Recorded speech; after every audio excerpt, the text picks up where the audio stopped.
Hello, everybody, and welcome to episode 11 of the Cucco Attack podcast. Yeah. I'm Chad Hembrock. With me, as always, is... Patrick Hughes. And we are here to talk about tomorrow, September 20th, which is a very big day for Nintendo Switch. We've got some upcoming releases. We got Untitled Goose Game finally coming out. Very excited for that. The Honk. Switch, the Switch Lite, which is cool. Not getting it, but we'll talk about it a little more. But the most exciting release is Link's Awakening. Even though I'm still mad at Nintendo for not releasing the Steelbook in North America, but we will get to that. So anyway, how's it going, Patrick? How have you been? That's cool. Yeah, let's talk games. Yeah. Games. Have you been playing anything new since the last time we spoke? Not really, but I will mention them nonetheless. Go for it. Playing Hearthstone still. They did actually just release the solo adventure mode for this new expansion, so that's been fun. But it's pretty much like the previous adventure modes that they've released, where you fight a bunch of random bosses in the kind of roguelike mode and get upgrades for your deck as you go through and try to beat a big boss at the end. But it's still fun. It works. So, Cool. yeah. And then I was trying to finish at least one House of Fire Emblem before Link's Awakening came out tomorrow. But that game is so long. I've put in 65 hours in now, and I'm getting close to the end, but I don't think I'll finish by tomorrow. So Yeah. Well, at least Link's Awakening isn't too long of a game, yeah, but we'll it'll see. be a nice Break. casual break, I guess. Yeah. So So, and then I think the only other game I played I didn't mention last time, but a couple weeks ago I had jury duty, and it made me really want to play one of the Phoenix Wrights games just to get some courtroom drama in. So the one I ended up playing was the Apollo Justice one, which was a lot of fun. Kind of playing through that. I played through 3 of the acts, and I forgot how much fun that one in particular was, because you don't play as Phoenix Wright, but he's still in the game. But his whole persona is just so different than what you're used to, because usually he's a sweaty, bumbling kind of lawyer that you play as. But in this game, he's all suave and nonchalant. He's just yeah, this is this evidence is not real. It's fraud. But what are you gonna do about it? What are you talking about, Phoenix? yeah, I got to check those out. I hear a lot of good things about those games. Just something I never even knew about until probably till I met you. So, Oh yeah. I'm hoping, since they just released it on Switch, and they have had it on sale once, but um if you look at the 3DS versions of it, whenever it goes on sale, it's really cheap. So I'm guessing maybe in a year or so, what the Switch version will hopefully get to that price, and I think then this definitely pick it up. I think the Switch copy was it was like $20 for the it's like a 3-pack, right? Or something like that. It's like 3 of Yeah, the yeah, it's games. three of the games. I think it was down to $20 like a Capcom sale or something like that. Yeah, Yeah. yeah, but I know the 3DS version can get low as 10 or $15. So Gotcha. I'm hoping maybe with more time the Switch version will get that cheap, and then you have to pick it up. Okay, cool. Well, if you see that, let me know. Yeah, yeah. So I'm definitely willing to check it out. Courtroom drama is always fun, but it's something that I've Yeah. never gotten much gameplay on other than the courtroom scene of Chrono Trigger, which I don't even know if you know about that unless you've watched gameplay of it. Or No, I've not oh heard man, of that scene. oh No. it's great. You got to play it. It's a lot of fun. Yeah. I think you So would really like these games though too, because they have a lot of puzzle elements, kind of like your point and click games that you like to play. I love them. And Love them. so you investigate the crime scenes, find clues and stuff, and then once you get to the actual court trials, you're trying to find contradictions and piece together evidence that you found, and this contradicts that statement. So Like a Where in the World's Carmen San Diego? You got to get you the yeah. warrant. Love those games. So good. I had Where in the USA and Where in the World on my Macintosh back in the day. So uh, But yeah. Sounds fun. Yeah. So what have you been playing? I've actually played quite a lot. Yeah, you've been talking about a whole bunch of games, way more than me. Yeah, I mean it's nothing new, of course, but games nonetheless. So a couple weeks ago, a coworker came over with his son, and his son's really big into Mario, and he watches a lot of YouTube and um, Let's Plays and stuff like that. So I fired up my Elgato, and my N64 is currently hooked up to it. So I fired it up, it turned on, and I loaded up Mario 64. He immediately was like, "Oh, I love this game. I want you to beat Bowser right now." And it's like, okay. So I ran straight to the top of the tower, top of the castle, and did the final Bowser boss. I think I died once or twice through No. going through the level because like I just missed the jumps. I was like, what am I doing? And but then I was like, taking shortcuts, backflipping off of the little conveyor blocks and stuff like that. So I get to the top, I fight Bowser, and then by this time, um, his son's no longer interested in me playing. so, but at that point, I'm like, well, I'm fighting Bowser. I gotta beat him. And I died once because he at the When he end like when he the turns into a stage falls star. down. Yeah, when he Yeah, turned into yeah. the star, I kept spinning him and I kept missing the bomb because hitting that bomb, like timing it correctly, just it's always been my biggest issue for the third hit. And yeah, but I finally beat him, and I was like, all right, cool, I beat the game, and Mario's flying around at the end, so that was cool. I hadn't beaten that game, and I think I beat it. I beat it in like 2016. I think was the last time I sat down and I actually played it. The same game too. I think the same save file. So I think I have like 80 stars. I don't even have all of them, but I just went and once I beat Bowser, I was like, I should go back and get the rest, but I never did. Um, so I beat that, and then of course, after our last podcast, we had Link to the Past. Well, we had the Super Nintendo games released on Switch, Mhm. so immediately I played Link to the Past like the night it came out, and I got the first night I played for like 2 hours, and I made it to the Dark World. So once I got to the Dark World, I stopped because it was getting late. It's time to go to bed. So um, the next day, I made it to like the sixth dungeon of the Dark World, and then the next night I beat it. Like 100, and then the next night I had to go back and get like I think I missed like 4 or 5 heart pieces.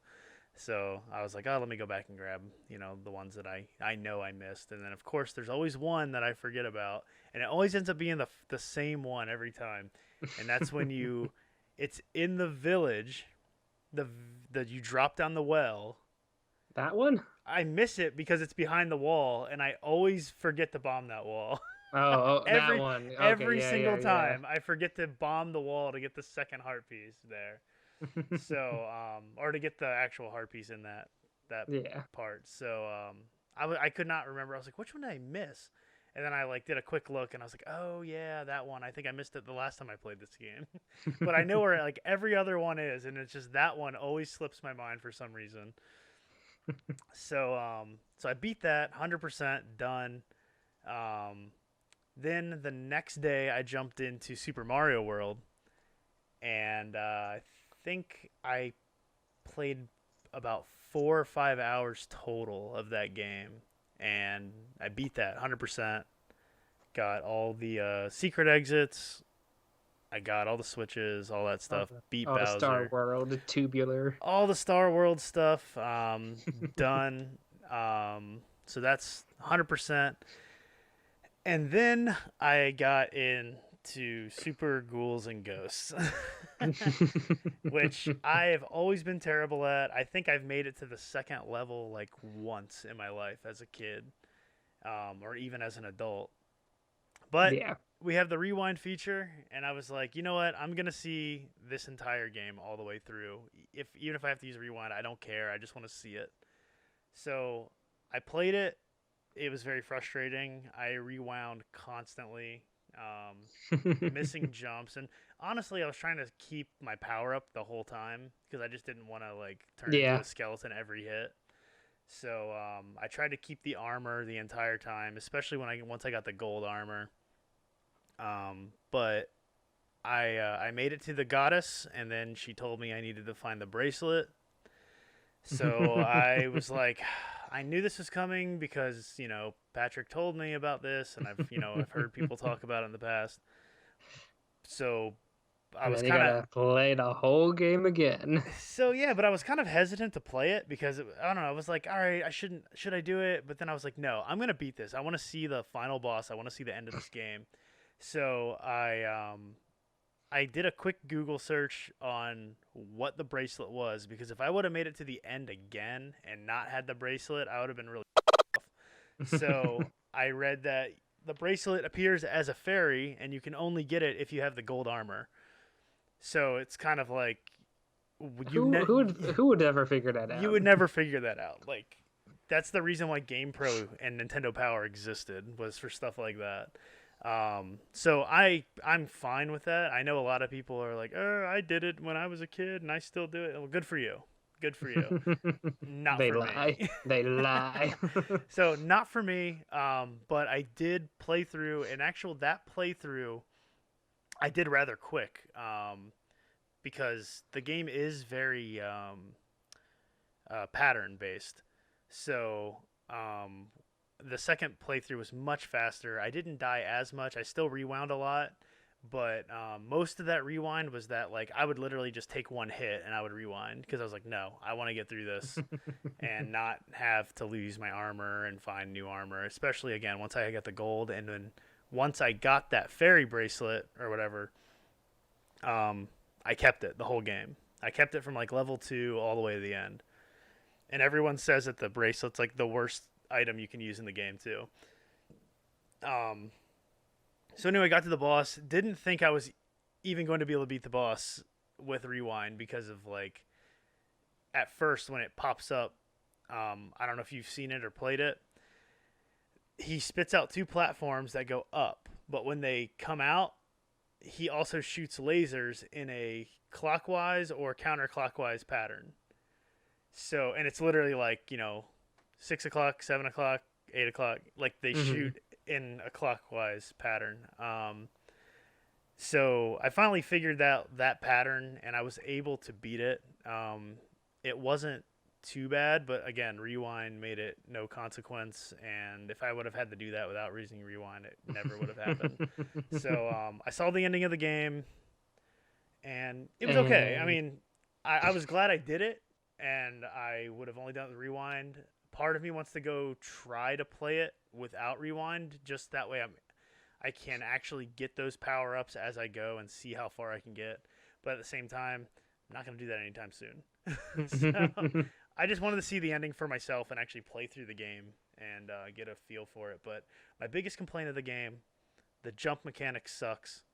Like jumping and then having to double jump, and then you can like change directions when you double jump was really weird. So getting but used, the physics are just so bad and wonky. yeah, like it just throws me off. It's like really very difficult to figure that out. And then the other major complaint I have is so if you have the armor, the standard armor, and you get hit, you become naked. But then if you have the standard armor and then you get the gold armor upgrade, you get hit, you're still naked again. So it's like, well, what was the point of the gold armor other than to get this power bracelet? Like you would think that if I had the gold armor, I would get hit and Well, then it would turn silver and then I would, you know, it's kind of like old school Mario Brothers, where if you had the Firefly, you turned small Mario. sure, sure. They later changed that down the road, where then it's like two stages of Mario, but I can understand it in like the original Ghosts and Goblins, mm, but in Super Ghosts and Ghouls, or Super Ghouls and Ghosts, yeah, I feel like that should have been that should have been fixed. amended, Yeah. but So I feel like that's just it stuck too much to that original game, and that's a mechanic that just mhm. it's unnecessary difficulty, in my opinion. But anyway, I was glad I did it. I'm glad I beat the game. Even if it wasn't legitimate, that's fine. Um, I feel that experience is still better than just YouTubing and watching the game. Like, I don't know, because I don't know. for me, because I would rather physically move the You want to controller and feel play the the game. frustration. Yeah, exactly. Just So, oh no, I still got frustrated because there's times where I was like, oh, I gotta rewind this, and I was like getting really yeah, irritated. yeah. But no, You're being so polite to this game, Chad. I'm not afraid to take flack. This is a bad game. It's bad game design. It's frustrating. Enemies pop up and just hit you out of nowhere, and you can't like change. And it's like, this is so dumb. Why am I even playing this? no, and I agree with you. I agree with you because I don't understand why people like the game so much. Just because of how freaking hard it is. Like, I'm sure if you play it enough, you can figure out the patterns and stuff like that. I mean, that's what a lot of games were, but it's just so unnecessary. Yeah, Um, there's just and so just many other games you could play and just have so much more fun with. so brutal. But I don't know. I had to play Yeah. through it to see what the hype was because I was hoping that there was going to be something that was like, Hmm. this is awesome. And there was some really cool like Mode 7 stuff in the game. Like you had like the water coming and like the Oh yeah, fire rising, that stuff like level with that. water kept going up and down, Yeah, and the you water going up and down is cool. And then there's like the level where the ground starts flashing and then turns into spikes, and you've got to jump up onto the platform, and then your platform like rotates, and then you can take a whole nother path now. oh yeah, I forgot So about there's that some really level. cool like level Yeah, stuff in the game, I but guess. and that's why like that's what I didn't know before playing it myself. I'm like bumping everything right now. I'm like keep moving and hitting the table, bumping the mic. Um, but anyway, yeah. So I would not recommend it. I don't understand why people love it, but it was fun. It was fun to play through. I'm glad I played through it. It was a Yeah. game that has kind of always been in my radar since I was a kid that I'd never seen past like the second level. So I was cool with that. Um, so to wrap up my segment real quick for my games, it's a lot. There's those three games right there, huge games. But I picked up my Switch and I turned on Bayonetta, the original Bayonetta, to try to continue my game on that, which I haven't touched in probably over a year. And that was on chapter 3. So I finished chapter 3, or maybe I finished chapter 4. I don't remember.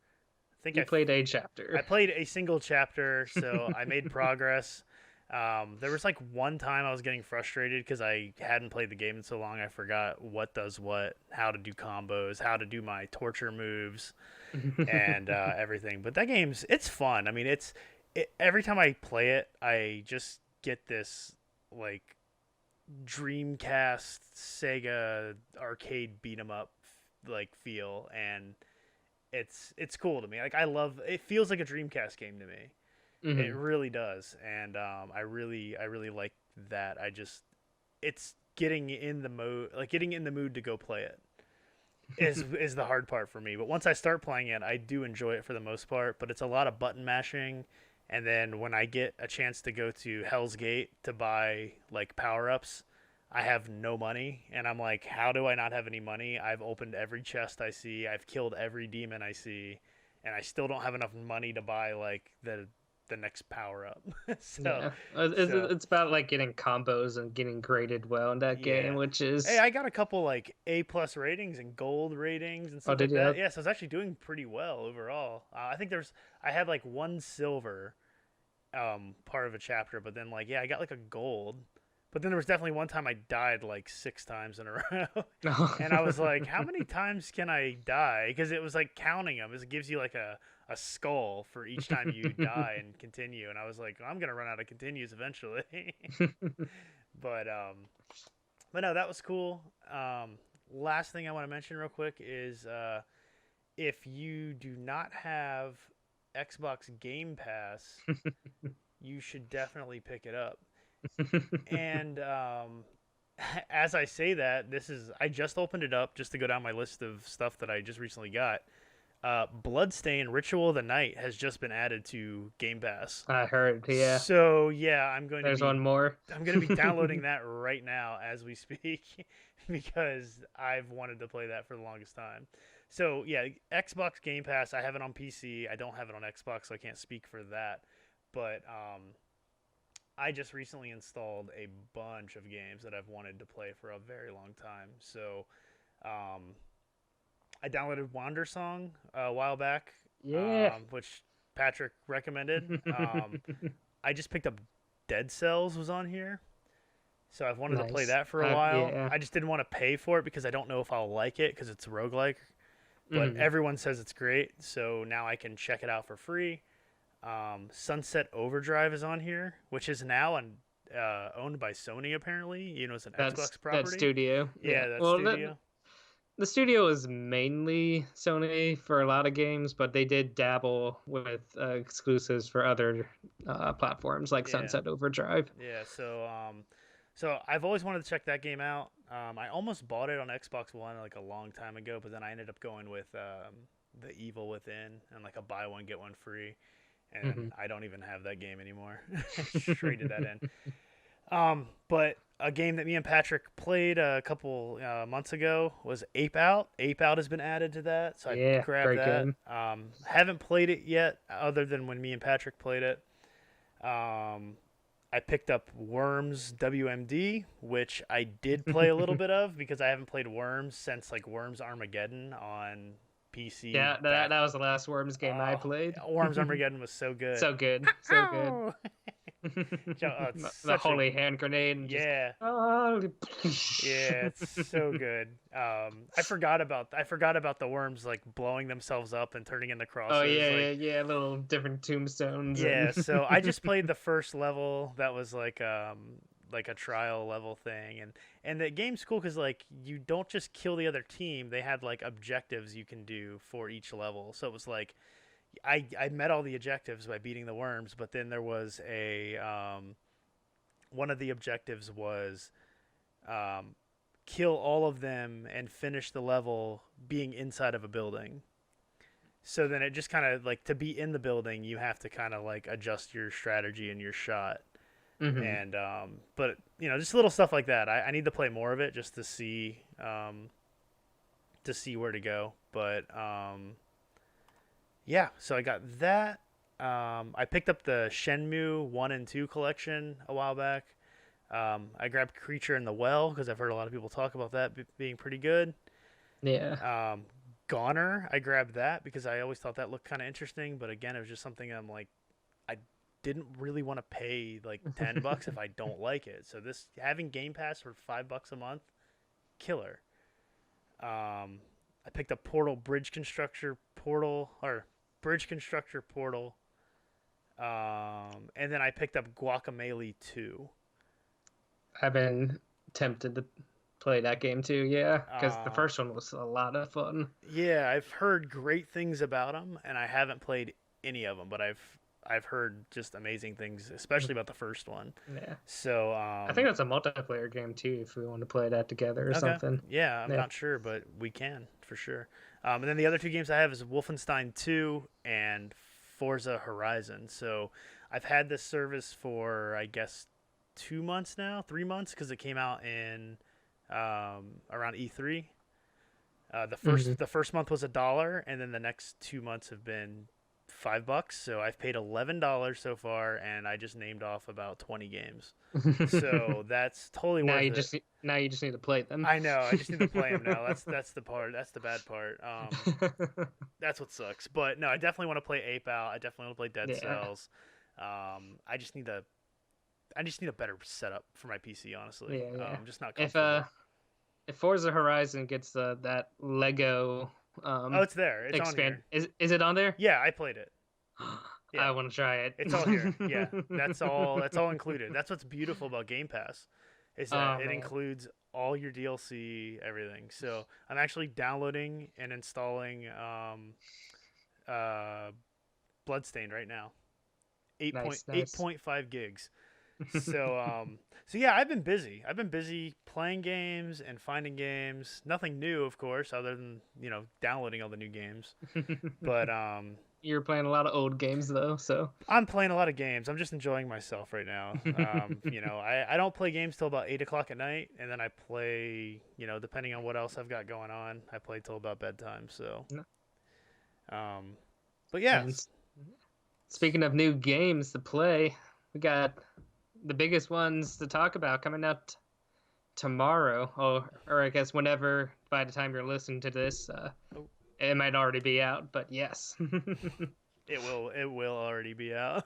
yeah. This episode will maybe get up this weekend. Maybe if we upload the raw, unedited audio versions. I can do that. I can throw it on iTunes. But yeah, so I don't know. What do you want to start with? You want to start with the Switch Lite in general? I guess we can talk about that news first. Yeah. So Yeah. so yeah, we talked about this in the past. It's the handheld only dedicated version of the Switch. The reviews have started to come out. And the first thing that everyone tried was to put it into their Switch docks. And it does not put out audio, but it will charge your device. All right. So that's something I heard. They said that the buttons feel more like squishy and less clicky than Joy-Con buttons. Interesting. And but the Joy-Con, the sticks, I think are the same. They're like the Okay. same as the Switch, or very similar. So people are concerned if they're gonna drift, whatever. Um, I haven't heard too much about it, honestly. I haven't looked because it's just something I'm probably not gonna pick up unless they release like a Link's Awakening version tomorrow. Surprise. Nintendo. But but yeah, so that's pretty much that. It comes out tomorrow. Green, or no, not green. No. Turquoise. Chad's thinking of that Zelda Yeah. that doesn't exist. Green. That's what I want. That's what I want. You got the Pokemon versions. I think those are gonna come There's out with Sword Pokemon and though. Shield. Later, yeah. Yeah, and then you've got the yellow, the turquoise, and the gray. Yep. Are your current color selection for that. So yeah, if you play handheld only, want a little smaller console, have no interest in playing on the TV, and want to save like $100, there it is. Retails $199, right? Yeah. So yeah, it does save you $100, and it is a pretty impressive library what the Switch has now. So Yeah. if you don't mind losing the versatility that is the normal Switch, Yeah. but HD Rumble's gone as well, right? remember, no HD Rumble, no detachable Joy-Cons, no ability to dock. So you can Yeah. still connect Joy-Con separately if you own them, but And Pro Controller, I would Yeah. imagine. Something Yeah. like that. no kickstand though. So yeah. So yeah, that's it's interesting. We'll see what happens. We'll see how it sells. I know a lot of people have already talked about wanting to get it, and they're excited to have a Hmm. handheld only device because they have no interest in playing on TV. Yeah. Or So, even as a secondary device for bit larger households. yeah, So, yeah. So yeah. so that's out tomorrow. We've also got a release date for Untitled Goose Game. That's also coming out tomorrow. And about that, it's going to retail for $19.99. But if you buy it, I don't know how long it's going to be, but at least if you buy it tomorrow on launch day, it's going to be $14.99. So you're Mhm. saving $5. You cannot pre-order it. They specifically said no pre-orders. You're gonna have to purchase it tomorrow, but you will save $5 buying it at least on launch day. I don't know if it will run through like a weekend or something like that. I don't remember what they said on that. Mhm. But the game looks like we expect from the trailers I've seen. You're a goose. It's a stealth-based game. You sneak up on people. You steal things. You just cause havoc as a goose. I'm excited to play that. I feel like I'm excited. I think it's going to be fun. I think I'm going to laugh. I feel like it will probably get old quick. So I'm definitely gonna grab it for the 14.99 price. If I miss that 14.99 price, I'll probably hold off until a sale. Mm-hmm. Just because I think $20 is a little too much for what I think I'm gonna get out of that game. Mm-hmm. So we will see what happens. I'm as of right now, I'm planning on getting it for 14.99. Yeah. You think you're Um, gonna pick it up tomorrow, or? yeah, probably. All right. I'll if I remember. It all depend. It all just depends on if I remember to grab it. You're gonna get distracted by the other game coming out that day. It's true.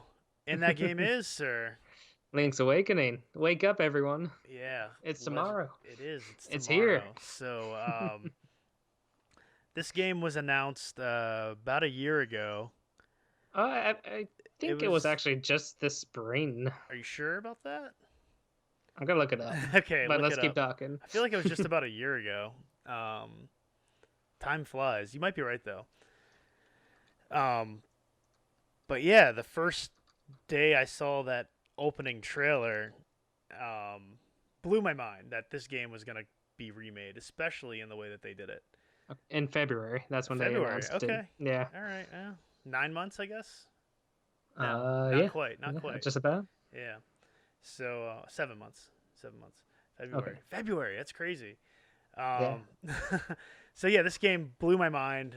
We talked about that before. I had the direct playing on my phone in like the glove box of my car, listening to the audio, and I heard this like water rushing, and I was like, "Huh?" And I kind of glanced over at my phone and saw water, and I was like, "All right, this looks very anime. What's Yeah, going I'm on?" watching the trailer right now just cause. Oh man, it's and then I like look, I was driving and I just kind of glanced back over and I was like, all right, I can't watch this obviously because I gotta keep my eyes on the road. And then when I glanced over, I saw Link's boot, and when I saw his boot, I knew immediately. I was like, no, no, Link's Awakening, get the hell out of here. And I was just expecting it to be like I was expecting it to be like pixel art, like a pixel art remake, and then it jumps into that claymation art style that they've shown. These little toymation or whatever the hell you want to call it. Yeah. So cool, looked amazing. I couldn't watch it because again, I was driving, so like I literally just like I was like, oh my god, I got goosebumps in the car. I was like 2 minutes away from where I was going. As soon as I got there, I immediately like looked up the trailer and watched it on the sidewalk and was like, "Oh man, this is amazing." So, the game looks beautiful. They've Yeah. they've added a bunch of like new heart pieces in the game, new mechanics with your weapons being tied to buttons instead of having to go into your menu to select all your items. Well, Hmm. those items are your sword, your shield, your Pegasus boots. You still have to select, your main items. Like I would assume. Well, I think the bracelet too is always attached, stuff like that. Yeah. Yeah. Um, but but But still, that's a huge like oh yeah, upgrade. that right there alone is worth like Yeah. the remaster. They've added a bunch of things called like Nintendo collectible statues in the game, like little toys. Hmm. So that'll be interesting to see how that is tied into the game because this game Yeah. has a pretty in-depth trading sequence already. Hmm. So I'm curious if some of those objects are going to be used for that trading sequence or if it's different. I haven't paid attention to the I don't reviews. think it'll affect that particular like quest, but yeah, I am curious like how all these extra things are going to be worked in because are they coming up with like new little rooms or puzzles for them, or are they just kind of like hiding them in spots around the world like um because from everything I've heard from like journalists talking about it, it's been very one to one, so I don't imagine there's like many new puzzles or anything, but Yeah. um I've tried to stay away from most yeah. reviews just because like I know the game so much and I'm just very excited to experience the new environment, the new art style myself. Like I said in another episode, I've seen a bunch of episodes of like the the shop, what you can do in the shop. I've seen pictures of like Wart is in it as one of the like dungeon bosses that you fight. Um, I've seen like the standard trailer when they first launched it, and you saw like some of the dungeon stuff, and that's fine. I mean, that's the announcement trailer. You're gonna see some stuff, but there's just I don't want to see more because the more I see, the more I'm like, all right, this isn't new. Although I say that, and then as soon as I start playing it, it's just gonna bring a smile to my face. I did see something today on Reddit that was pretty interesting to me, and I'm gonna bring it up. Did you see anything about the crane game? Have you seen that? I've heard a little bit about it, like how some of these mini games have actually changed how the mechanics of how it works. Correct. So Yeah. the crane game, and I bring that up just because that was something so weird to be in a Zelda game. That's what this game's just so unconventional. It's great. Um, but the crane game in the original one, you had four conveyor belts that went in a square, and items were on it. And really, the best way to do it is you line up the thing to the top, and as soon as the one thing crossed one of the lines, you hit the button, and you would pretty much always get the item you want based on that timing. Um, the new one, it looks like there's just a table with a couple items on it, and in the back, you've got two platforms that slide. Mm-hmm. And the crane it's still overhead, but from what I saw is that the physics on it are like crazy hard. Like there's a seashell in the video that the guy's trying to pick it up, and every time he tries to pick it up, the seashell starts like shaking and falls out like a real crane game. And in the Game Boy one, it was just timing, and it was if you got it, you got it. This one you get it and it will fall out like a real, like a real crane, almost like Kirby's Adventure when you played the bonus game in the crane. You'd Oh pick yeah. stuff up and it'd always drop them, stuff like that. So it'll be interesting to like. That's the only thing I saw, and I did not see a Yoshi doll in the video. So that I don't know if it's hiding or what the deal is with that. Interesting. So I did Yeah. not see a Yoshi doll. I don't know if it It's was there or maybe somebody already kind got of it. important for like starting this Yeah. So we will see what happens. That's about all I know about the game besides the dungeon builder. mm, Um, yeah. Was there so anything you're particularly excited to see or the music, Mhm. the world in general, just being able to explore it in a more open fashion. Yeah, I Um, can't wait to see how it kind of feels now that it's more like scrolling nature rather than sectioned by screen to screen. It's yeah, definitely going to give it a different feel to the game. yeah, it looks really, really cool. I was actually paying attention to that today. I watched the Game Explain released a while back. They did a comparison of the Game Boy next to the Switch version. Mm. So I watched that again today, and they like slow it down frame by frame. And seeing them like, you start out at your house or Taran's house, and then you go to the next screen, and there's Bow Wow and the little fox or the dog or Mhm. whatever jumping around, and like seeing it like yeah, yeah, and then the other one's just like transitioning through the world smoothly it was so cool. Like that alone makes the game feel so much different. Yeah. Just from that. So I'm looking forward to that. I've heard the frame rate's not a big deal because a lot of people were complaining about the frame rates. Yeah, Um, I keep hearing like mixed things about it. Like it's not that bad and like it's a little bad. And so I'm yeah. curious. Well, I mean, think of it this like, I don't like this, but like Breath of the Wild when it came out, it suffered from some frame stuttering, It's true. and it got 100 times better. Like there was times where like anytime you got to the forest, it would just start like Hmm. getting really choppy. You drop down to like 20 frames a second. Yeah, Kakuri Forest was definitely the worst offender in that Yeah. game. Yeah. So they definitely fixed that. I remember they fixed like a lot of that. A lot of the performance issues they did end up tweaking, so I can see that happening. Doesn't excuse them from not having it working well, as No. we've had that discussion about games, Yeah. But people just releasing broken games, but it, I think they if the game's still playable and it's not to the point hmm where it's like really like chugging at like 10 frames a second or something, then it's fine. hmm Yeah, at the end of the day, for Breath of the Wild, the lag was minuscule to like everything else Oh that yeah. I remembered about the game. So Yeah, exactly. There was like maybe one time I was like, okay, I'm good. yeah. but So but yeah, that's we will be picking up our pre-orders tomorrow around noon, and then unfortunately have to be at the office until the game's over why didn't we take off, Chad? because we are stupid.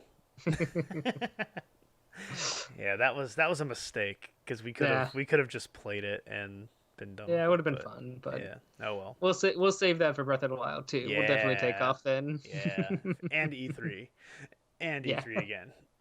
So, but yeah, that's cool. We'll be getting that. I'll also be getting the amiibo tomorrow hmm that comes out. So You're just getting the Zelda amiibo, not these Smash ones, though. no, I'm just Yeah. getting the Link's Awakening amiibo. We also got the Dreamers edition of Link's Awakening, which hmm comes with a 120 page art book, Ooh. which Yeah. I'm looking forward to that. That's going to be really cool seeing, the different character designs for everyone in this world, because there have been other like designs for these characters in the past. Like hmm particularly like Marin, she's had a couple different character designs. Like you have hmm your little Game Boy sprite, and then they have like her full size sprite, and then now the new Yeah. sprite. So I'm sure they'll have a Yeah. bunch of stuff about that. And maybe little concept sketches or something like Baron and Terran like inspired what would end up being Malon and Talon and Ocarina of Time. Yeah, So yeah. yeah. So So that's gonna be cool to see some of that stuff, and of course, like I mentioned before, the Steelbook did not come out in America, which sucks because they released the Steelbook case for the game that looks like an old DMG 001 Game Boy, which is the original model, and it has the Link's Awakening title screen on it, and it looks awesome, and it's cool. there's no reason why they couldn't have It's just put cool. that in the Yeah. box too. Like, I don't understand why you make all these extra. I don't know. So dumb. They could have easily gotten an extra $20 from me. So but I just want the art book, so it works for me. yeah, so the steelbook would have been great. Yeah. So I'm a little disappointed about that. And then there's like a bunch of stuff going on at Nintendo of New York. The Yeah. Nintendo store. They've got like All kinds of like exclusive clothes and just like there's a poster too that's posters. Yeah. like $15 poster at like it's like a black and white outline of the map of the island. Oh man. And there's only 200 of them, and I'm like, I want one. It looks so cool. I wish I could go. So that's what we should have done. We should have taken off and gone to New York again. We still got time. We could start driving. We could right totally now. get to New York. It's just the whole, having a job and a family thing that gets in the way. We of can still everything. get back in time and just just can't sleep. It is a It's a midnight midnight release. Yeah, I know. yeah. We would could be. do it. It'd be close. It'd be close. I think we missed the ship by about an hour. If we left like an hour ago, maybe.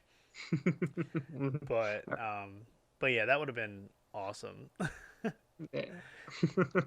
So yeah, other than that, tomorrow there's a bunch of stuff coming out tomorrow too. I can't even remember everything that's coming out. One thing I actually forgot that's coming out tomorrow is the Sega Genesis Mini. Oh yeah. So I got an alert this morning that it was shipped, and I'll have it tomorrow. So that's cool. That's another little mini console, 40 classic games. I'm sure it will have a mod for it shortly after it comes out. To play in addition to the other 17 SNES games that you have now sitting. So yeah, I have a lot of Genesis games. There's a lot of stuff on there that I've played as a kid that I want to play again, and some stuff I never did play, but I've heard really good things about. So I don't have the list in front of me right now. Again, I completely forgot it was coming out tomorrow. I had it pre-ordered, and I got the alert this morning saying it'll be shipped tomorrow or it'll be delivered tomorrow. So looking forward to getting that. Um, so yeah, we skipped some big news that came out. That's right. One of the last times we had a podcast, and that was because we were excited for Super Nintendo coming out on Switch. But there was a direct. I just forgot because like they did it as their own separate thing, so I was like, That oh too. yeah, that's true. Yeah. So Shovel Knight, Yacht Club Games did their own direct, and I say direct because they literally took the format of the Nintendo Direct. It was very much, and it was pretty much a Shovel Knight direct because it was just like all Shovel Knight news. Yeah, it's all Shovel Knight news. They finally finished and gave a release date for the final DLC pack. I think it's called a King of Cards. King of Cards. It comes out, I believe it was like December. It was December. Or something like that. I don't remember the exact date. It was but like December. yeah, it was like the beginning of December. Yeah, early December. Yeah. And yeah, it's looking pretty cool. Looks like a nice full campaign, just like the last two DLCs that they did for like Plague Knight and Spectre Shadow. Yeah. It even has like a little playable card game within the game. Yeah, I saw that too. So and then they had the like Smash Brothers mode that they were adding. I think it was called Shovel Knight Showdown. yeah, Shovel Knight Showdown. That was basically it was a Smash Brothers, more like a 16-bit version of Smash Brothers, which is but they have actually like a lot of playable characters in it, and they even had almost like a classic run mode where you fight like through a campaign of characters and stuff, kind of like Smash Brothers, and yeah, it was crazy how similar it was. Like they're even like emulating like the tone of it with like the music and the announcements. I'm like, okay, yeah, we get it. You like Smash? Yeah, no, they just like Nintendo. Like the during their direct, it was like they were playing music, and it literally sounded like the eShop music or the Wii Shop music. Yeah, it was just kind of like bump bump bump bump bump bump bump bump. It's very very similar to that, and that caught my attention almost immediately. Then they announced their next game that they're working on, which is a Shovel Knight Dig, which I kind of feel like maybe we talked about this, maybe not. Oh, I don't know. No, we totally missed it. Okay, maybe it's just me and you've talked about it. It was probably on the side, but yeah. So this was being done in partnership with another studio, right? I forget what their name was. Was it like Tuneless Soft or something? I'll look it up real quick. I got you. It was Yacht Club Games with... I don't see it. I don't remember. It was some... I'll find it. Yeah, some Flash-based Flash game company. Nitrome? Yeah, that was it. Yeah. It started with an N. That was all I could remember. Yeah, Nitrome. There it is. I see it now. So, yeah, sorry about that. That was it. I know that name is familiar. Like, I played a game of theirs. Bomb Chicken. That was the one. Oh, yeah. They did Bomb Chicken. That was the other game they made. I remember that. I remember they did Bomb Chicken. That game was fun, too. I got to play more of that. I played it at your house that day. Yeah, it's fun. It gets hard, but it was a fun game. I didn't finish it, but yeah, I should finish that one. Yeah. So that shows promise, at least with that kind of partnership. I think it still looked a little early from what they shown, but I'm sure. Yeah, it looked kind of. I don't know if you can go back, but like it was basically like you're going down, just keep digging down to these different worlds. But it was a lot of exploration. It was almost like SteamWorld Dig, but more as a like Spelunky roguelike. But at the same time, it had like some I guess, set moments that it would want you to face as you get deep enough. Like, oh, here comes a boss battle or something. Yeah. So I don't know. Yeah. We'll see what happens. I mean, it's very early still. They didn't say anything about a release that I remember hearing. I would assume probably like next year. I don't think so. Yeah. Yeah. Yeah. So And then I think the only other thing they announced were their amiibos are coming. So yeah, the three if you want, pack. yeah, if you want some more Shovel Knight amiibos, get ready. Yeah, they're doing a Plague Knight. The Basically the other three one, and DLCs, yeah, the yeah, three like DLCs. Knight, Spectre Knight, and King Knight. Spectre Knight, yeah, and King Knight. So those are coming out. We just forgot to talk about that.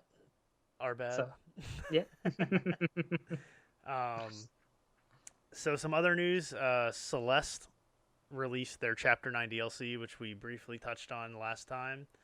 Now it's out. I downloaded it. It's free. It's free. It's included in the game if you have it already. I downloaded it. I loaded up my game, saw that I was on the B-sides in the library, I think, or the hotel, because the books. I was in the hotel. And I remember why I stopped playing the game. It was incredibly hard, and I completely forgot the mechanics of that game. So Yeah. I haven't even tried Chapter 9 yet because I've heard that it's just the hardest of hard levels. So I tried it one night, and it was fun. It's better than the seasides, I would say, only in the fact that at least you have like you checkpoints for screen to screen. Because I hear in the seasides you have to beat like the whole seaside without dying. So gotcha. I'm like that's no, I'm never gonna do that. Just turn on assist mode and go through it. I guess you could. Yeah. But yeah, I got stuck after a few screens just because I forgot a mechanic, and then I looked up the video. I was like, oh yeah, I forgot you could do that. Okay, Yeah. so I That's might go kind of back the and way I'm try. at. When I was trying to play this, the level I'm on, there's like the little blobs that go back and forth, Mm-hmm. and you got to fall on a platform, but then you got to touch like 3 orbs to unlock the door. Oh yeah. And like I forgot you could like hold onto the wall, and I was like, how do you do? Oh yeah. And then I don't know, I can't remember what to do. So Yeah, it's gonna take some time to figure out how to yeah. get that one. But From a little bit I played, it was fun. So I'll probably go back for sure. yeah, so this Yeah. finishes the game. This brings a conclusion to the story.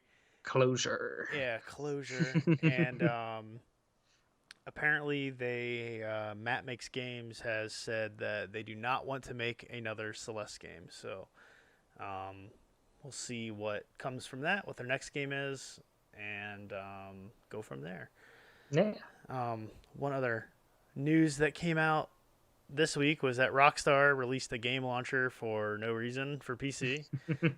But with that, you get a free copy of San Andreas, Grand Theft Auto San Andreas. So if you want that or want to play it again, didn't play it, if you haven't already picked it up for like $3 on Steam, yeah. Yeah. So just thought I'd throw that in here. Free games, really fun.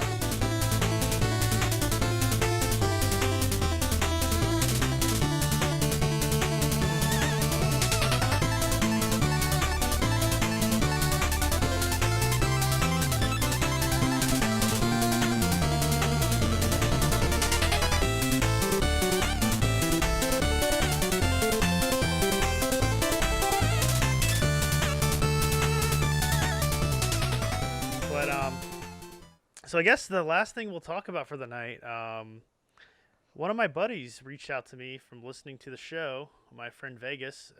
He shot me a message and asked me and Patrick, I wish you two would do a list of must-play games for casual gamers that are fun but do not require a mastery of a skill set that takes months to learn. So we're going to call this segment, What the Cluck? Unless you can think of a better name, please comment. But What the Cluck is what we're going with for now. So yeah, this will be the first question. So me and Patrick talked about this. We both kind of have different opinions of what a casual game is. So how do you want to do this? Do you want to go down your list first, and then I'll go down my list, or just do one at a time? Maybe we'll bounce back and forth. Yeah. All right. Well, I'll let you start it off. Okay. So I'm gonna take this in a very extreme casual definition, as in pretty much anyone should be able to play this. I think this is like extreme casual, easygoing kind of game. And I would start my list off with the Animal Crossing series. You can't really go wrong with any one. I guess New Leaf is the most recent and probably best in the series, so I'd name that. But keep your eye on New Horizon coming out for Switch.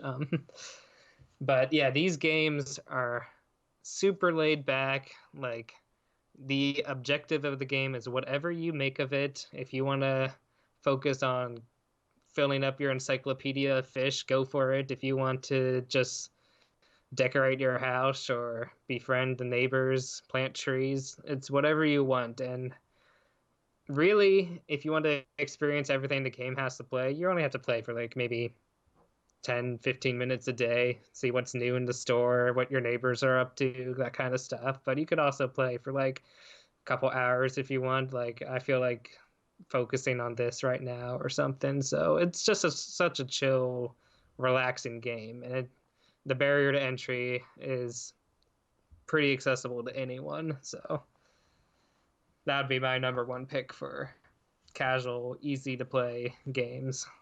Cool.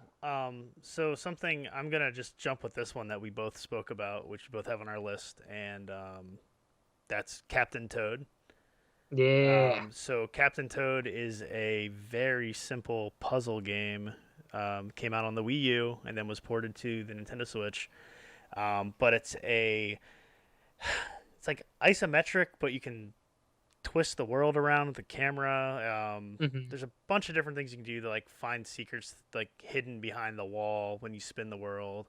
Yeah, I know the Wii U version used a lot of touchscreen kind of stuff with it too Yeah. sometimes, but I'm not sure they might have got rid of some of that with the Switch version. Yeah, I wanted to pick it up on Switch, but because I never beat it on Wii U. I beat the first campaign, but I never finished the second campaign. There's actually three. There's three. No, it's okay. Yeah. So there's a bunch that I didn't play, and Well, they're all pretty short. yeah, it wasn't that it was like hard or anything. I No. beat the first one and I played a couple of the next one. I was like, I'll come back to it, and I never did. So, but it was fun. It was a lot of fun. Very, very casual. So for me, the way I look at casual games, a lot of them are puzzle based.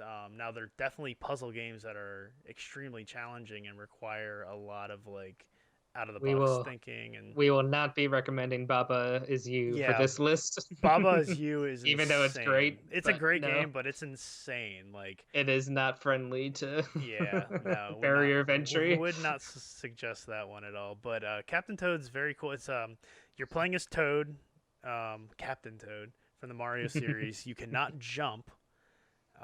So it's all about, using the paths available, using platforms that move, using is there ladders you can climb? Yeah, there's little ladders or little cranks that can lift up platforms. Yeah, and that's like some of the touch stuff we were talking about earlier. So the game's just a lot of fun. It's super easy. It's very, very chill. Like Patrick said, almost anybody can pick it up and play. In that comparison. So I think that would have to be a must-play Nintendo game on Wii U if you have it, or Switch if you have it. So yeah, and the Switch version comes with a few extra levels, so yeah, maybe a little incentive there. Yeah. But yeah, that's definitely a great pick, especially I think it excels in its simplicity by like limiting what you can do, and that just it doesn't make the game too simple, but it just helps like keep everything focused and just each level so unique and interesting. Yeah. So like I can just walk around. Let's see how I'm going to reach my destination. What can I do to manipulate and get there?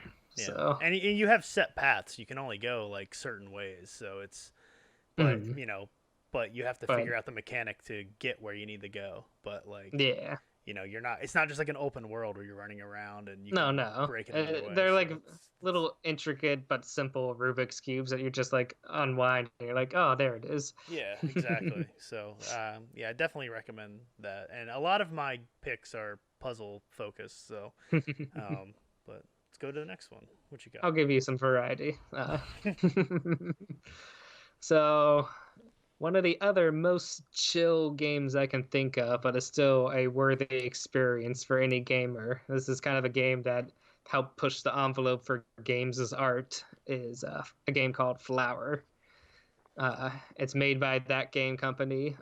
They also later made Journey, not the band, but also a great game though that would fit for this list. But I'm gonna go with Flower here just because it is such a beautiful game. Just like the art direction and the music is so relaxing.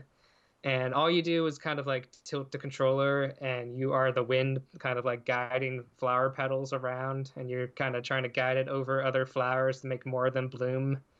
And as you kind of make more flowers bloom, the landscape changes, and you're kind of unlocking different parts of the landscape and moving, progressing forward. But it is just like such I'd call the game more of just like an experience of like feelings and emotions. It's such a cool game, and there is a little story that goes along with it. It's divided into like 6 little chapters, so um, it's not to say that there isn't kind of like fun game stuff to do in the game. Like there are little hidden secret flowers that you can try to find in each chapter. So there's 3 hidden in each chapter. So that's something fun you can do if you want something more than just an experience. But yeah, it's such a moving game and just super relaxed, very accessible by anyone, and definitely a worthwhile game of playing. So Cool. So my next game, this one, it's I don't think of this as requiring a skill, but um, Hot Shots Golf is probably the chillest golf game that's out. It's very funny. It has a lot of humor. The mechanics of the game are a simple 3. You hit X to start the power meter. You hit X where you want it to stop, and you hit X again to line it up for your slice. Very simple. A lot of golf games do that. I suggest a golf game just because most sports games nowadays are very simmy. So like your baseball games are super simmy. mm-hmm. Your pitching is like accurate. Everything's like you have to like aim your swing now. Yeah, and they're getting like loaded down with like so many extra mechanics and just like management and like what? Yeah, so like hockey turned the same way. Like hockey, you've got your left stick is your left sticks are your skates, and your right stick is your stick, and you shoot by flicking Oh your my right stick, gosh. and it takes some time to get used to it. Like It sounds I cool, mean, but it also it's sounds cool, but it's intimidating. exactly. It's one of those things that like I know people that like for instance like Madden's pretty much the same way. I know people that don't play sports games anymore. FIFA's the same way when you play soccer. And I would assume I haven't played any of these, but like it's basically EA games. Let's just come out and say that. EA sports games are super simmy. The people love them, but I know a lot of people that don't buy those new games because they're not fun anymore. And just like playing against people who just play them all the time, it's just like such a Yeah. divide now. So Hot Shots Golf is now everybody's golf, and I think that they've done a very good job since the series came out on PlayStation. It's a PlayStation exclusive game. You can find a Hot Shots game on PS1. You can find them on PS2. You can find them on PSP, PS Vita, PS3, and Everybody's Golf is on PS4, which they also just released a VR version for. I can't speak for how good the VR version is, but the standard version of those games are very fun. I have it on PSP, and I actually still like occasionally will pick up my PSP while I'm laying in bed and play a couple rounds of golf. It's just chill. It's a very relaxing, very easy to get into golf game, and I highly recommend playing that if you enjoy any sort of golf game. And I know you like sports games, Vegas. I know you do. I don't know if you like golf games. I don't remember, but I know you like your sports games, and I know you probably don't like them so simmy. No. I enjoy a good golf game every now and then. We both love Golf Story, and Golf I used to Story was play. awesome. I used to play Mario. What was it? Toadstool Store, the Yeah, GameCube one. That one was fun. I have World Tour on 3DS as well. And those Cool. the mechanics for the Mario golf games are very similar. Yeah. It's Yeah. that, like I said, it's like 3-button push Hmm. power meter. It's Yep. very Very simple and to the point. yeah, it's just timing. It's timing, but it's not something you have to master. Like you pick it No, up, you can pick it up it's really basically quick. just one mechanic the whole game. Yeah. So it's not like requiring you to keep learning new skills. It's No. like, all right, you're just gonna you get it and you'll get Yep. better. You hit the ball, you change your club based on the distance, and the games all have like, arrows that point to how far you're gonna hit the ball if you get all of it, and Yeah. just yeah, I'd say Hot Shots Golf though is the must play best game in that category. Cool. Cool. So Yeah. And I forgot to mention for Flower, that was on PS3 and I think later PS4. So that's where you can check out that game. Um, hit the mic again. so for my third pick, let's see. I think one of the next best casual, easygoing games that anyone could pick up. It's kind of a broad category. I'll give two recommendations, and Chad probably has another recommendation with it. And this is any Kirby game. Yeah. Kirby, the little pink puffball. He's a great character to just pick up, and you're gonna have a fun time, and it's not gonna stress you out. He sucks up bad guys. You get the ability. You float through most of the stages, but you can still have fun platforming around. My personal favorite Kirby game is Kirby 64 to Crystal Shards, just because it was such a cool mechanic of being able to combine abilities in that game and find all kinds of cool power combinations. Like, I think if you got like the lightning ability combined with, was it the needle or the boomerang? I don't remember which one, but between one of those two, you got like dual lightsaber Darth Maul Kirby, and he was like swinging around. I was I like, never played that yes. one. I never Yeah, played that's such a Crystal fun Shards. one. Such a fun one. But if you want to get something even more casual than that, Kirby's Epic Yarn is definitely a solid pick as well. Because you can't even die in that game. Not to say it doesn't have a challenge if you want a challenge. Getting all the, I think to get a high score on each level, you have to collect so many beads, so that can be your challenge if you want it. But it's just a very chill game. The music in that game is super relaxing, and the art style is just freaking adorable. So, Yeah. Well, and it's a co-op game too, so you can enjoy. music in Kirby games is always like really good too. It's Yeah, always high yeah. quality. And co-op Kirby is really fun. I know like the first thing me and you ever played together was Kirby Return to Dreamland on the Wii. Yeah, and that And was that was fun. a lot of fun that night. We played, I don't know, we played maybe an hour or so, and Yeah, yeah. I think um, like the first word or two. So something like that. And it was super chill. It was a lot of fun. Like you don't die. You're like giving health to each other by like yeah. Kirby's making out, which is kind of funny. Forgot about that. It's like that's kind of weird. Okay, like giving CPR to each other or something like Yeah. mid game. But no, that like Kirby's a great pick. I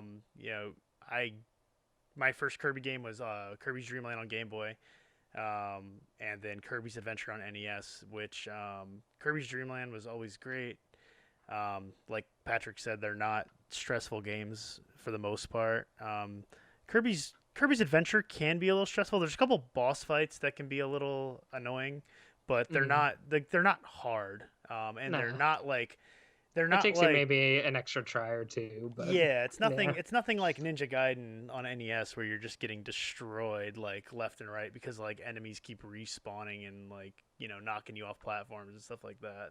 Because that that will require your like skill to learn the patterns and timings and stuff like that. So yeah, Kirby's definitely a good pick.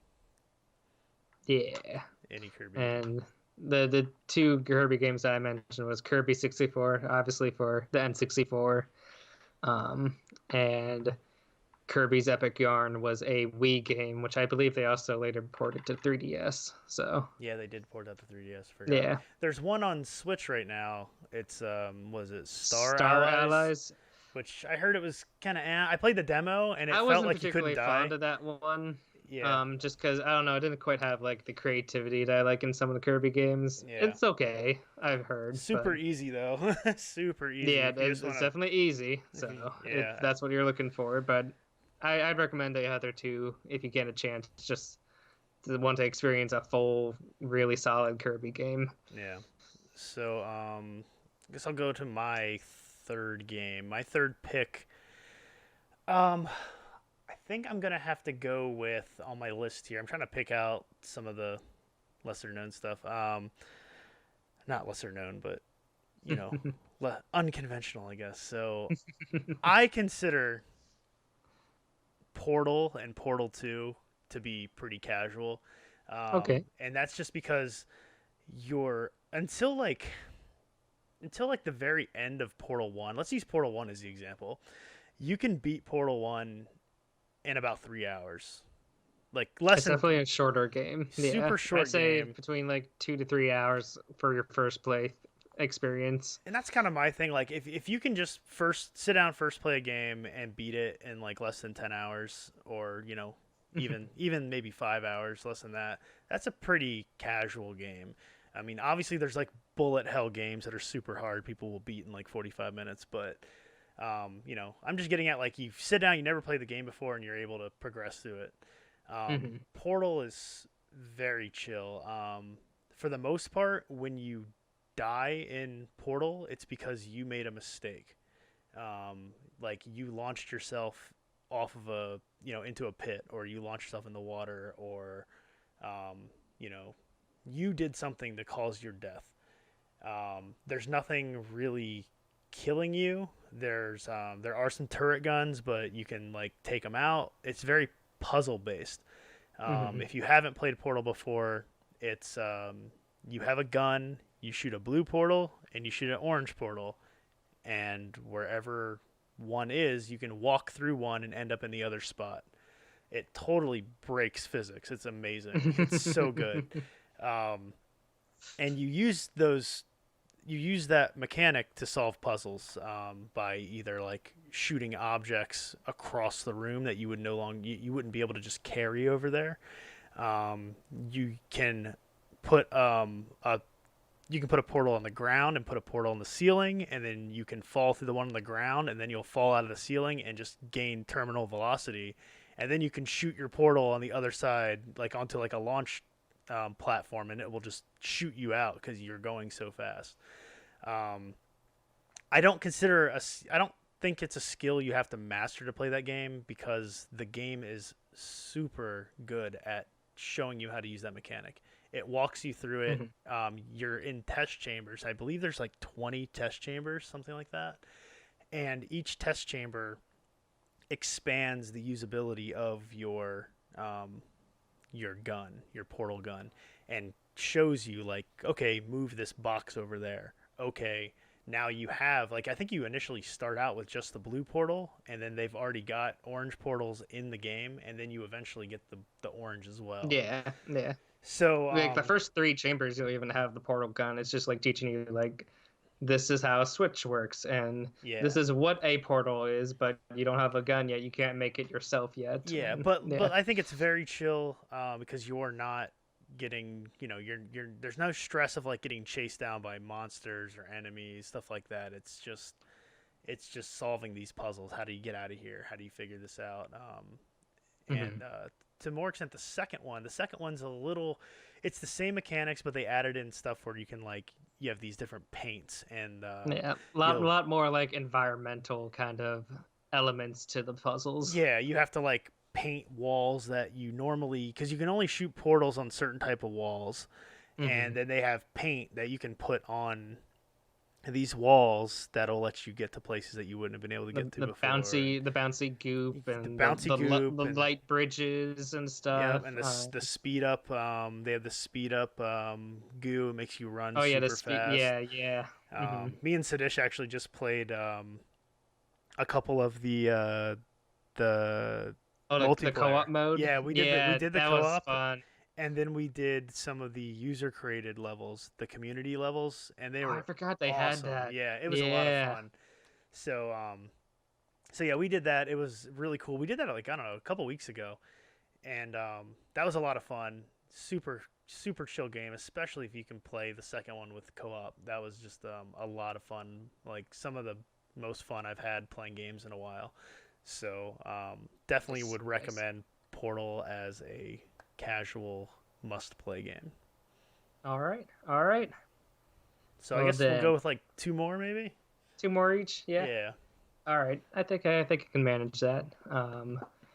So I guess going for my fourth pick in the vein of co-op casual games, I would highly recommend to anybody Snipper Clips. Good game. Snipper Clips is like I still pull out that game with and play with just friends, and like it still gives me like fits of giggles and just how much fun that game is, even if it's playing a puzzle I've already played before. It's just so much fun. Like the experience with playing with someone new each time gives it a whole different feel to what is essentially the same puzzle that you might have played two or three times already. And the game gives you like all the mechanics you need right out the bat and just gives you all these different scenarios to like play around and try them out with. But all you do is you rotate your characters around. They have like these eraser shaped bodies and you can rotate them.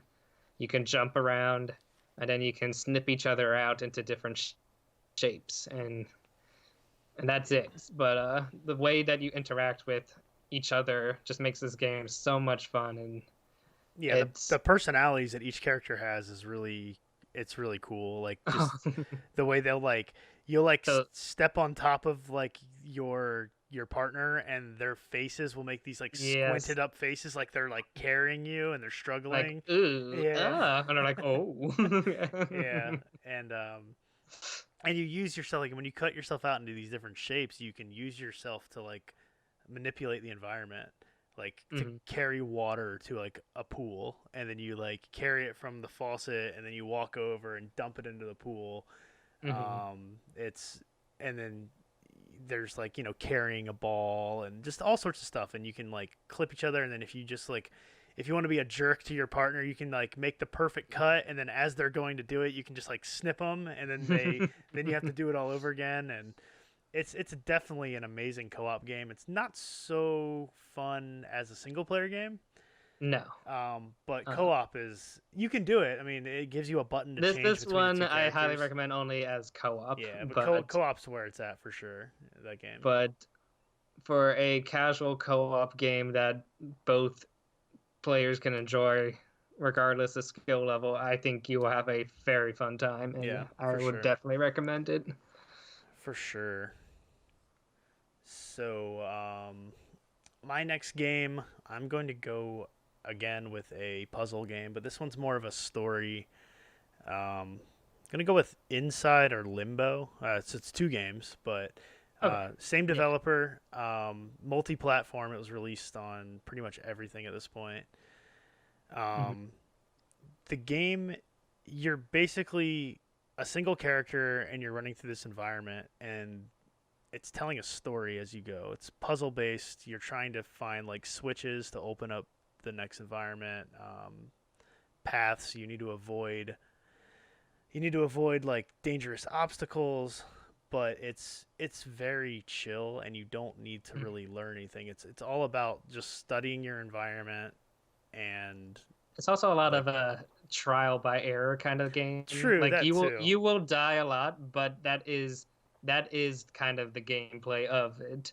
You make Yeah. a mistake, and you're like, oh well, I should figure out how to not to do that again. The game is just so good. Like I Patrick told me about Limbo and I picked it up and I was immediately hooked. The game, just the storytelling was so good. Mhm. Um, That and minimalistic art style and just like it's so engrossing. yeah, I mean, you start seeing things in the game, and then you're just kind of like you start putting things together, like of what you think the ending's going to be as you're going, and then they just did an amazing job with telling the whole story. But the game's I don't really want to get into the story just because that could like Yeah, ruin it. Um, that is a large part of it. but the gameplay is great. There's a you know I don't think you have to have a lot of like masterful skill to play that game, but there's like a couple parts that were like towards the end that maybe get a little challenging, but overall they're easily doable. Yeah. It's a very fun game and it's a puzzle platformer. So you're running, jumping, turning on switches, dodging obstacles. There's just lots of different things you can do. And Inside and Limbo, I think Inside was Limbo was really good. Inside was pretty creepy. It was cool though. It was really Yeah. really good as well. Same kind of game, just a different environment with a different story. Hmm. But I would definitely check out one of those. They're pretty cheap these days too, and they're released on pretty much everything. Yeah, those are just phenomenal games, and yeah, definitely. All right. So one last pick here. I think my last pick is going to be something somewhat story focused as well, but it's just a very casual game. Like if you die in the game, it quickly just puts you right back, and it's like keep going, it's fine. Like, Celeste. although there are difficulty adjustments for that, but no, that's not There going to be are. my pick. No. I'm gonna pick Wander Song as Okay. my last pick. Because the majority of the enjoyment from that game is just the delightful writing and humor that it has in the game, and just the charm of the like art style and the story is just so charming. Like the gameplay is still enjoyable, but it is very easy. It doesn't ask too much of you. It's more just kind of a means of getting through the story and just kind of enjoying it. But you kind it's like a little musical platformer of sorts where you're running around singing, um, and they have some light puzzles where you're like trying to match musical cues, or I remember one point in the game where you're trying to figure out how to talk to these characters, but it kind of has like a time schedule and stuff. So that section was a little more puzzly, but it's pretty simple and chill for the most part, and it's just a very happy, heartwarming game, and just like yeah, it doesn't ask too much of you, and definitely worth a while game for playing. So if you're just looking for a game that will make you feel good and doesn't ask too much of you, this is a game worth being on your list. Now available on Game Pass. And yes, if get on Game Pass, Yeah, you uh, get a lot why of. not? Why not? So yeah, I mean a lot of. Play it. I feel like a lot of indie games have this kind of vibe to them. Because a lot of the indie games are very creative. They're very, they're telling a story. A lot of these games are about something. Like a good thing would be like the Gardens Between that you talked about, and I recently Hmm. played as well. That's Um, good. Yeah, very very chill game, and you're just playing through. There's nothing like crazy about it, but the mechanic of the game was so relaxing and so chill. Um, that it's telling the story. I just think it'd be really neat to play more games that were like that. And the I mentioned the indie scene just because Game Pass has a lot of indies and the Switch has a lot of indies, it's and true. those Yeah. are those are all multi-platform. And we've named a few indies right here like Inside Limbo and Wander Wander Song, Songs, a Limbo, Flower. Flower. There's a Yeah, Snipper bunch of Clips. Yeah, yeah, lots of indie games. So that's definitely good. You can play it on pretty much anything, which is also good. yeah. So and they're cheap, so that's always good too. For the most part, you're not gonna pay more than like 20 Cheap bucks. and short. Yeah. Yep. So Although I think I ended up playing Wander Song for like 15 hours. that's because So, you beat it like 3 times. well, no, I played it for 30 hours if you count the second playthrough. Okay. Okay. I love it. I love that game so much. Yeah, I'll have to check it out. I have it now. I just got to do it. But yeah. So my final pick. It's hard to say. An honorable mention for Day of the Tentacle point and click adventure games. Oh. I always find those games super fun. They're old. For me it's hard to do this because like for me that's something that's super that might be difficult is casual for me, and I find it relaxing. But point and click adventure games again, there's no stress in them. You just kind of you run around, you put items in different places, pick up everything you can, study your environment and solve puzzles by using these items. So that's going to be my honorable mention, just because I have to talk about Day of the Tentacle and how amazing that game is. It's available on most platforms now. It was remastered a few years back. So if you ever played Maniac Mansion on NES or PC, or like Grim Fandango or Full Throttle or any of these old point-and-click adventure games from back in the day. Sam and Max games. Sam and Max. There's Indiana Jones ones. Any of those point-and-click adventure games, I would say go for it, because they're all chill. I mean, there's not except for maybe like Myst, or those get a little more intense. Yeah, but they get a little more like they're not as obvious to solve puzzles and stuff like that. Yeah. They're not as communicative in like what you can actually interact with. Stay away from like Sierra games, because when you play Sierra adventure games, you can die in them to the point where like you can get to like 3/4 of the way through the game and you won't be able to figure it out, and then when you look up how to beat it, it'll be something that you can't go back and get, so you just have to start over. Ooh, that's not nice. Yeah, not good game design for most of those old Sierra games, but anyway, yeah, Day of the Tentacle. Check it out for sure. That's definitely one of the best, if not the best, point and click adventure games ever. So good. But I'm actually gonna go out here and I'm gonna say again 2 games, just because they're always fun. You can probably just say the entire series, honestly. And this isn't shocking anybody, but I say Super Mario. That's quite a broad the Super category. Mario. No, seriously, the Super Mario series. I'm gonna say my personal favorite, Super Mario World. Okay. It's just platforming, and I don't find a lot of that challenging. It can be challenging if you're trying to find all the secret exits throughout the game, like jumping underneath the finish poles and stuff like that to find these secret exits. But overall, the game it's chill, it's fun, the music's awesome. But to a more like newer extent, like Super Mario Odyssey gives you that freedom you had in Super Mario 64 to roam and explore and run around. But then they've added in so much where you can complete the game pretty easily if you just play to get the Bowser, and you're not 100%ing it. The game is super fun. You can play at your own pace. You aren't really going to die, I don't think, until maybe some of the boss battles. Oh yeah, isn't that like the first 3D Mario game that doesn't have like game over? Like every time you die, you just kind of like lose 10 coins or whatever. Yeah, and you just it's like, all right, keep playing. Yeah, you lose coins. It's it fine. Throws you back. There's no more 1-ups or anything. So. Yeah, so yeah, it's very chill. You like I said, you play at your own pace. I just think that that's definitely worth mentioning as a game to play. Definitely.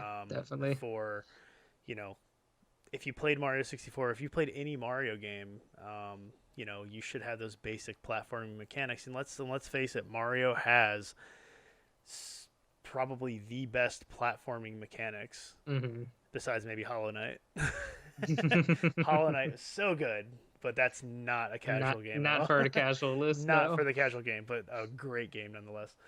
But Mario controls are so tight. They feel so good. They always have. That's why they've always stood out above all the other platformers that have tried to compete with it. Yeah. So. And Mario Odyssey has some pretty fun advanced techniques for those who want to dabble into it, but it's definitely a perfect game for casual players to enjoy too. Just the freedom that game gives you, like, and the variety of like options you can do, what to do in each world, just it can be enjoyed by any play style. Like, all right, I'm gonna do this section and this is what I like, and I'm gonna now move on to the next world and see. So yeah, definitely a great pick. Yeah, so I guess that pretty much covers. Is there anything you want to give a shout out to that you didn't talk about? I should get at least one honorable mention since you gave one. So I had to. Yeah, no, it's cool. It's cool. Great game. If I were to give one honorable mention, shout out, I think I'd give it to a game called Ho Ho Kum. I think that's how you pronounce it. It's HOHOKUM. It's a very kind of weird indie game. I think it was only on PlayStation, but it's a kind of like, I call it like a musical hide and seek, because like there's all these like interconnected worlds that you kind of like go through portals, and then you're in this like separate world all of a sudden, and they all have very distinct art styles to them, and you're trying to find your friends who are like these elongated worms that's really weird, but they're all like hiding in this world, and you have to kind of like solve a puzzle in each area to figure out like, all right, where are you hiding, how do I get you out. But it's a musical game too, because each world has its like own kind of like musical vibes to it, and it's just kind of like super chill and fun to kind of explore and experiment and make music and just look around. So very cool. Not super involved, but if you're trying to find everyone, then it's a challenge, but it's a super fun show game. Cool. I'd definitely recommend.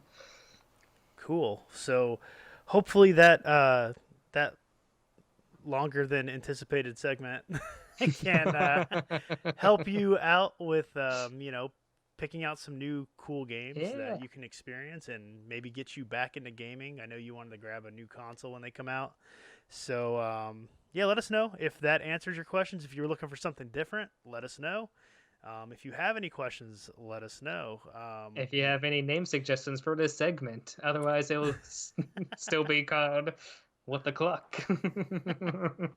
So, you can leave us comments on YouTube.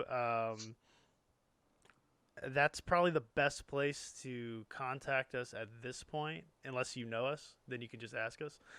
And I did create a Twitter account. I haven't really used it. It's Cucco Attack Podcast, I think is what I called it. I have to look at that again and get the actual list out there. I made that. We do have a Facebook page, Cucco Attack Podcast. That could be a good place too. That could be a good place to ask these questions as well. I'm going to hesitate on giving out the email. Just because mail bombs suck. But if we get enough of demand for questions, we'll maybe consider opening that up. But post on those two spots first. Yeah. Facebook and Twitter is good. Or YouTube. That works. Well, I guess Twitter doesn't help because I didn't give you the actual handle yet. That's why this podcast is for fun. Enjoy it. But anyway, feel free to leave us comments, ask us questions, like and subscribe, and review our podcast if you would. That'd be great. And we will see you guys next time after Link's Awakening comes out. And I'm sure we'll have plenty to talk about regarding If anything, this doing this podcast has helped kill a little more time until it comes out. Hey, hour and a half just killed like that, talking about what we like to do. So until then, guys, we will see you later. And happy gaming, everybody. See ya.